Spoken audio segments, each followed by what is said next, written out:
Здравей, Марто! Кажи ни нещо за себе си. Здрасти, аз съм Марто, някои ме знаят като МНК. Живея в София, в Дианабад и се занимавам с музика от известно време. От колко време се занимаваш по-точно? От, мисля, че 5 години. А откъде тръгна любовта ти към рапа? Любовта ми към рапа тръгна от това, че пробвах всички други неща. Първо бях скейтър, след това фрирънър, след това дръскач и всяко нещо го правях по около една година и ми омръзваше. А рапа почнах да го правя, спрях за малко и после пак почнах и тогава разбрах, че това е призванието ми. Кое те мотивира да не спираш да се занимаваш с музика? Ми мотивираме това, че постоянно мога да открия нещо ново за самата музика. Просто няма ограничения.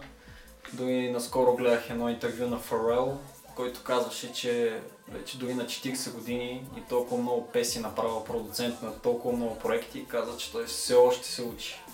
И това може би е нещо, което постоянно ме бута напред и то е нещо, което идва от тебе отвътре. Наскоро с Алекс Пи направихте дует и снимахте един доста интересен клип. Кой кого намери и как се случи всичко?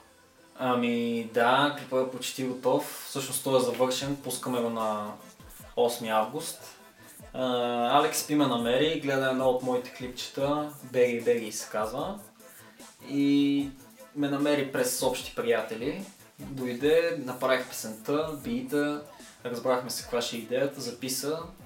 И според мен парчето е много живо, клипът е също много младежки, много модерен. И всички може да го гледате на 8 август във Facebook, ще бъдете осведомени. Плануваш ли някой концерт наскоро? Да, наскоро ще има един концерт, организиран само и единствено от мене.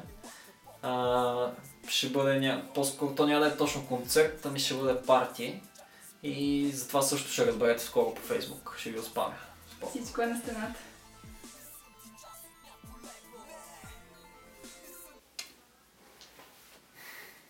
Музиката за мен е... Свобода. Жена се печели с... Чар и вложено много време. Да си човек е... Човешко. Жените искат... И те не знаят. Мъжете искат... Жени. Любовта е... Нещо, което боли. Сексът е... Нещо, което боли още повече. Аз съм... Всичко, което искам да бъда. Идеалната жена. Моята. Ако живота ти поднесе лимони. Ще си купа текила. Какво да правя? Кое е най-трудното нещо в живота на един музикант? Най-трудното според мен е да остане верен на стила си. Да не се води по това, кои са моментните стилове. Много добър пример е дъбстепа, например, който толкова рязко навлезе във всички песни. Навърташе се за около 2-3 години и сега изведнъж имам чувството, че се изхабил този стил. И сега, например, навлиза трапа, който трап според мен и той ще се изхъби след време. И това, което се старая аз е да взимам след всеки стил, който минава, да взимам най-доброто. Да е малко фристайл. Кажи ми някои думи. Песен, сърце, идея.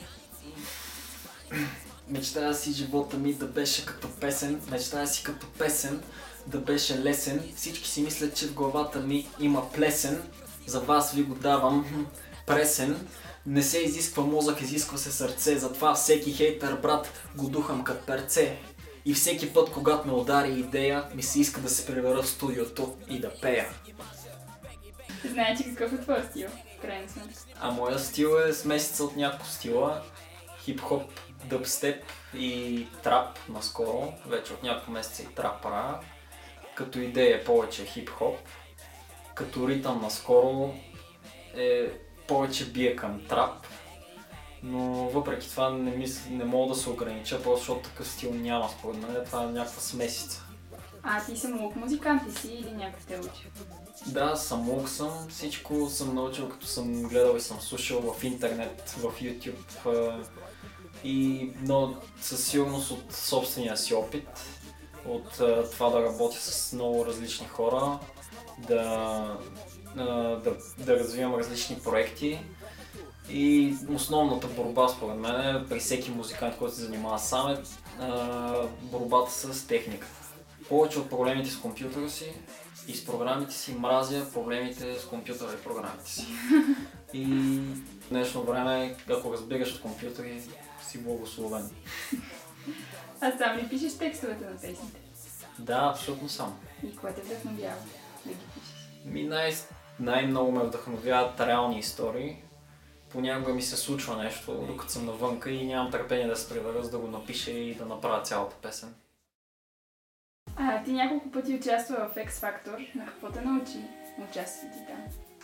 Ми научи ме, че тези шоута само търсят тези моментни истории, които са интересни за няколко дена. И след това изобщо за тях няма значение кой ще победи и как ще победи. За тях е важно рейтинга да е висок. Значи всичко е до много работа и пак работа. Да, и това, което мен ме мотивираше след всеки следващ X Factor да работя още повече за себе си. А сега на къде? А сега да се надяваме към Германия. Там кандидатствах. И още си чакам резултатите. Се надяваме, че ще ме приемат. И мисля да си взимам абсолютно всичко натам. И да... Пренасиш рапа? Да. Каква е мечтата ти? Мечтата ми не е да ме дават по MTV и да печеля големите пари, да карам скъпите коли. Мечтата ми е да мога по какъвто и да е начин да издържам себе си, обаче да е свързано с музика. Ако ще да е да работя като диджей, да работя като продуцент за някой, сам да пея, ако ще е чужди парчета да пея, всичко, което е свързано с музиката, това ще е работата, която наистина ще ме удовлетворя. Не искам да съм роб на някой друг, не искам да се радвам, когато някой друг ми позволява да правя нещо, което въпреки всичко е в правата ми.